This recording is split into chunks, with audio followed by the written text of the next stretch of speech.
ஒடிசாவிலிருந்து தமிழகத்தின் கடற்கரை வரை வடகடலோர பகுதிகள் தமிழகத்தின் வடகடலோர பகுதி மட்டுமல்ல, தமிழகத்தின் மொத்த கடலோர பகுதிகளிலும் மழை பெய்து கொண்டிருக்கிறது.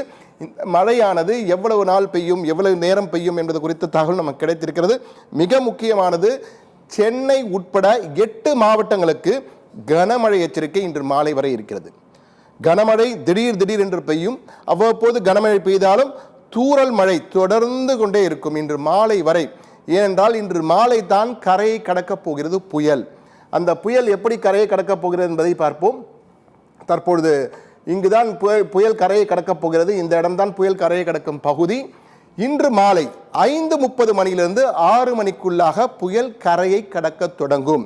இந்த மோந்தா தீவிர புயலாக தற்பொழுது மசூலிப்பட்டினத்திலிருந்து 150 கிலோமீட்டர் தொலைவிலே தெற்கு தென்கிழக்கே மையம் கொண்டிருக்க இந்த மோந்தா இந்த இடத்திலே